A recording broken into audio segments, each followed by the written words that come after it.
মাগরিবের পরে কারো সঙ্গে কথা না বলে এই দোয়াটি 7 বার পরে আল্লাহ তাআলার কাছে যা চাইবেন আল্লাহ আপনাকে তাই দান করবে। অভাবে আছেন, ঋণগ্রস্ত আছেন, মাথায় টেনশন, ঋণের বোঝা, বাড়িতে থাকতে পারতেছেন না, আল্লাহ সব আপনার পেরেশানি দূর করে দেবে ইনশাআল্লাহ। যদি আপনি আমলটি করতে পারেন, আমল মানুষের জীবন বদলিয়ে দেয়, আমল মানুষের জীবনকে পরিবর্তন করে দেয়। আল্লাহ তাআলা আপনার সব দোয়া কবুল করে নেবেন ইনশাআল্লাহ।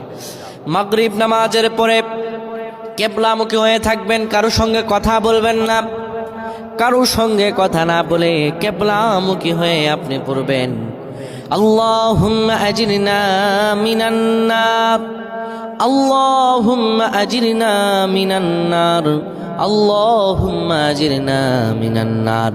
যদি এটি আপনি মাগরিব নামাজের পরে কারো সঙ্গে কথা না বলে পড়ে 7 বার পরে দুটি হাত তুলে আল্লাহর কাছে দোয়া করেন, আল্লাহ জাহান্নামের আগুন থেকেও বাঁচাবেন এবং আল্লাহ আপনার সব দোয়াগুলো কবুল আর মঞ্জুর করে নেবেন। আল্লাহুম্মা আমিন।